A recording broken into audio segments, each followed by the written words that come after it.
So he said back in the 50s, there was very little heart disease, and now we're dying like flies.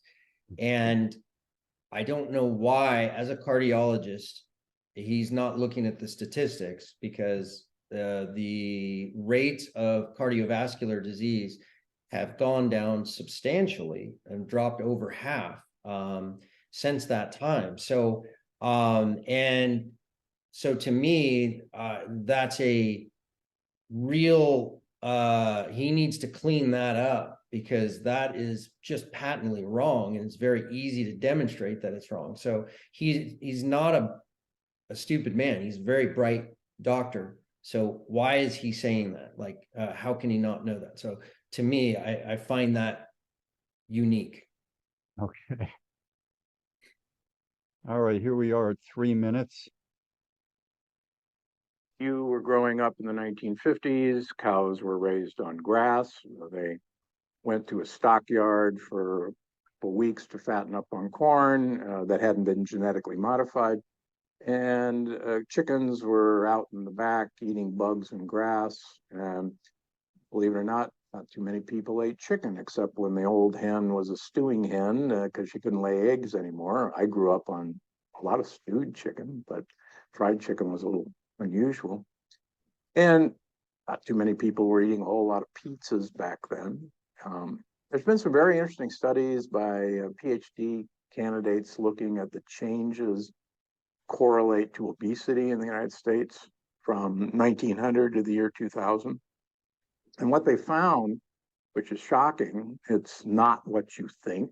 It's not our sugar consumption. It's not our soft drink consumption. It's not high fructose corn syrup.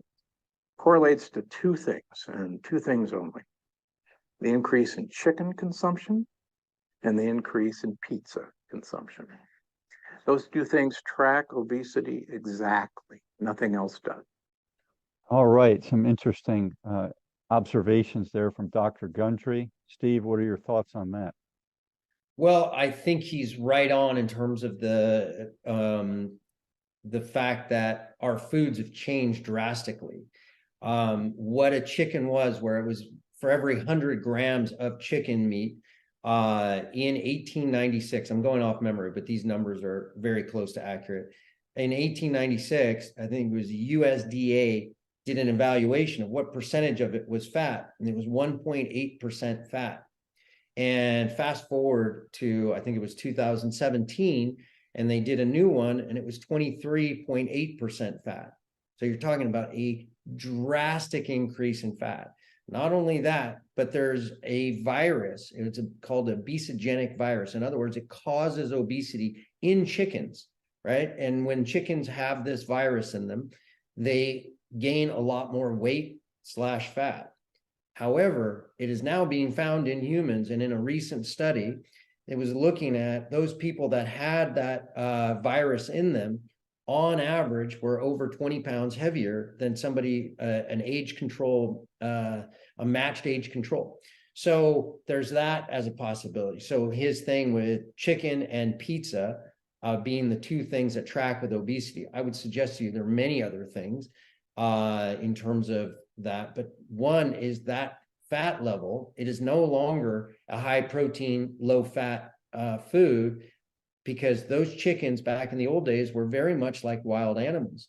They are now very sedentary animals that are overfed, that are given things that create more fat in them. And they have all sorts of chemicals and everything like that. And that, so it makes it a very different thing. But that's across the whole food spectrum. It's not just chicken.